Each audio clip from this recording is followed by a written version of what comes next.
All right, let's move on to the immune system. Now, I do want to point out the immune system is a functional system, not an organ system. So it's going to use a lot of our different organs and tissues to be part of our immune system. So what we're defending ourselves against is a pathogen, and a pathogen is a disease-causing agent. So it can be a virus, a bacteria, a fungus, protozoan, like amoebas, that cause, dysentery. And what they're trying to do, what these pathogens are trying to do, is they're trying to cause an infection. So this is invasion and multiplication of microorganisms in body tissues. Now, it's not personal, this is just how they reproduce. Okay, so let's look at non-specific or innate defenses. So these are general defenses that protect against many types of pathogens. And the first one I'm going to talk about is really not really a defense we have. It's called species resistance. So this is a natural ability of one type of organism to resist infections by microorganisms that cause disease in another type of organism. What often happens with pathogens on a host is they start to become specific to that host. Now, some things can be generalists. They can infect many different organisms. But a lot of times, organisms become specific. So, they evolve to that host, and the host develops defenses against that pathogen, which then causes more specificity from that pathogen to evolve towards that host. And so then you get specificity. So in humans, we have a lot of pathogens that are specific to us. So what was nice about smallpox was specific to humans. We couldn't transmit that to other organisms. And so when we developed this vaccine, once we got enough people vaccinated against smallpox, we were able to eliminate it. There are other things that are specific to humans. Measles are specific to humans. Mumps are specific to humans. Gonorrhea is specific to humans, and so is syphilis. Now, elephants can get syphilis, but it's a different kind of syphilis. There's no human-elephant syphilis transmission. Also, another thing that's specific to humans is lice. Head lice specific to humans.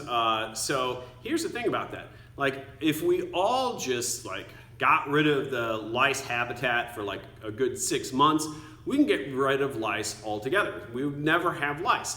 So what that means then is that every person on the planet would have to shave their head for like 6 months. I've already started this program. I'm just waiting for the rest of you to come along. Anyway, so let's look at some of these innate defenses. The first are external barriers. These are also known as mechanical mechanisms. And these are going to prevent the entry of infectious agents. And these are essentially our first line of defense. So these are things like our skin and epithelial tissues. So, our skin is dry, and that's going to prevent bacterial and fungal growth there. Our nose contains hairs to trap the inhaled particles. In the cilia, we have mucus in there, and the cilia is going to move that mucus to our pharynx for swallowing, something I'll talk about here later on. So we also have surface chemicals. So we have acidic skin secretions. So the pH of our skin is about 3 to 5. And so, makes it so a lot of microbes can't tolerate that.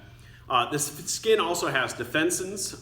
These are peptides that kill microbes by creating holes in their membranes. Now, this is actually a common thing. So you can see here, this is actually showing complement proteins, but essentially the same thing happens here. Is that we get a bunch of these peptides or proteins in a row, and you create a hole in their plasma membrane, and their cytoplasm leaks out, and they die that way. All right. Sebum is the oil from our sebaceous glands. It contains toxins to bacteria. There's acidic vaginal secretions, which kill microbes there. We have hydrochloric acid in our stomach. The pH of our stomach is 1 to 2. That's going to kill most of the microorganisms that we ingest. We have lysosome, which is an antibacterial agent. It's found in our tears and our saliva. All right, and then mucus is going to trap microorganisms, and ciliary action moves those to our pharynx, and we swallow it, and they go to our stomach, and those acids there are there to kill them. All right. Next are internal defenses. So these are cells and chemicals. So this is essentially, something gets into us. Now we're getting to our second line of defense. So if we look at these chemicals, one is interferon, and these are chemicals that block the replication of a variety of viruses. So they interfere with viral replication. Next are collectins. Collectins are chemicals that adhere to microorganisms, making them easier to phagocytize. So instead of having some microorganisms here, here, and here, these collectins basically collect the microorganisms so you can have one phagocytic event to kill all of them. Next are complement proteins, and these are chemicals that amplify all aspects of the inflammatory process. We'll talk about inflammation here in a little bit. So they also cause cells to lyse by making a hole in the cell membrane, what is known as cytolysis. So what is you see here. All right. They also can attach to bacterial cells and stimulate macrophages to phagocytize those bacteria. Our cells have stuff on them to inactivate those complement proteins because otherwise, we could kill our own cells. Next, we secrete histamine. Histamine causes inflammation. This causes vasodilation and increased vascular permeability. So stuff moving out of the blood vessels. So increased permeability. So it kind of creates these holes there, allows stuff to move through. And also stimulates gland secretions like mucus and tear glands. So, it's like if you have a cold and you're producing a lot of mucus, you take an antihistamine. Next are pyrogens. Pyrogens are going to stimulate fever production. So pyro, fire, right, heat, right? So they stimulate fever production. And the next group, I'm just putting all together. So these are kinins, prostaglandins, and leukotrienes. So they're going to cause inflammation, and they're also going to stimulate pain receptors.